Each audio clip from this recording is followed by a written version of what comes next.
Baik, sekarang sampai pada bagian yang terakhir ya dari model template, ya ini operation. Jadi kalau diibaratkan sebuah tubuh manusia, bagian ini adalah detak jantung sehari-hari yang memungkinkan seluruh strategi, seluruh resource dan finansial yang sudah kita petakan itu bisa bergerak dan hidup. Tanpa operation, semua rencana bisnis ya hanya berhenti di perencanaan aja, seperti kertas tanpa nyawa ya. Oke, mari kita detailkan. Slide yang pertama di bagian operation ini bercerita mengenai produk atau service, proses produksinya ya. Jadi menjelaskan bahwa operation adalah komponen yang menangani apa yang terjadi setiap harinya ya, agar bisnis itu bisa berjalan dengan baik, mulai dari produksi sampai ke pengiriman ke customer. Jadi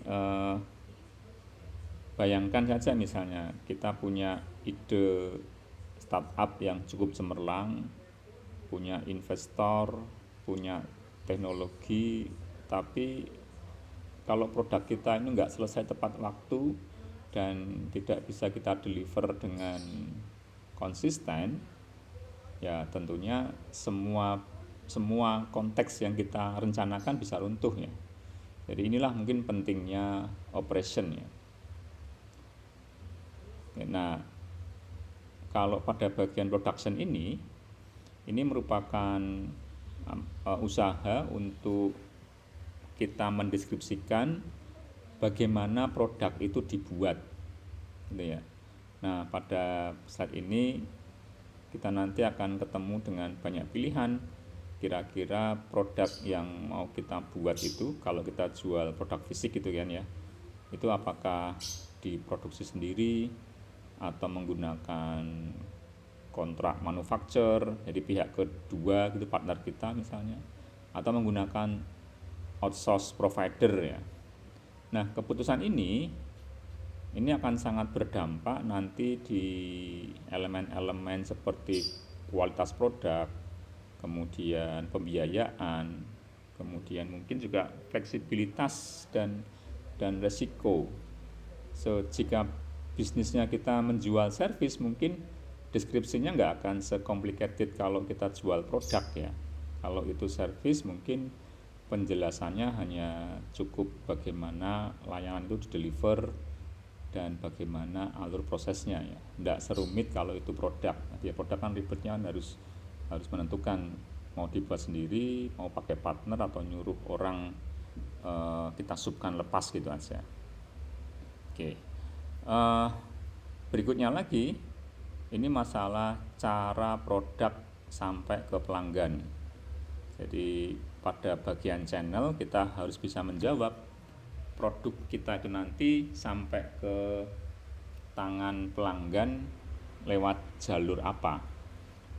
Nah, kalau kita lihat dari slide ini, ada kemungkinan produk itu kita jual secara langsung ya, sell direct, atau mau lewat perantara, misalnya distributor atau wholesaler atau retailer ya, atau kombinasi keduanya, kita jual sendiri juga dan kita punya jaringan distributor yang cukup lengkap juga. Jadi bagian channel setidaknya secara definitif bisa menjelaskan bagaimana produk itu nanti akan dideliver lewat jalur apa gitu kan ya. Nah, ada perusahaan yang memakai Salesforce ya. Salesforce ini tim penjualan khusus yang mendatangi ke calon pelanggan yang spesifik ya.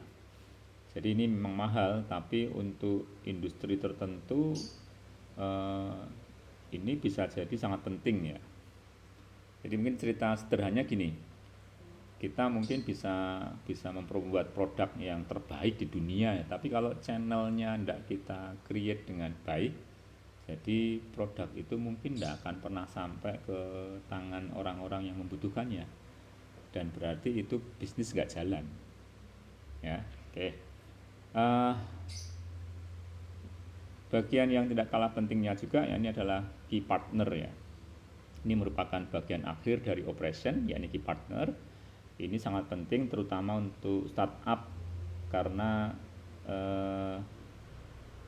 seperti ini aja ya, misalnya yang kita tuliskan ya, startup itu biasanya tidak memiliki cukup sumber daya ya ini kan, atau funding ya, untuk bisa perform semua proses operasinya. Jadi mulai dari produksi, distribusi, teknologi, promosi dan sebagainya. Jadi oleh sebab itu kadang perlu juga kita pikirkan dan perlu kita deskripsikan partner kita yang utama siapa. Ya, jadi biarpun kita usaha rintisan kita sendiri ya, tapi mungkin ada bagian-bagian yang tidak mungkin kita support secara mandiri, dia bagian produksi, distribusi, promosi dan sebagainya. Nah, ada beberapa ini ya, ada beberapa mekanisme bagaimana kita handling kita dengan partner kita, model hubungannya seperti apa. Itu ada pola-pola yang bisa dipilih nanti.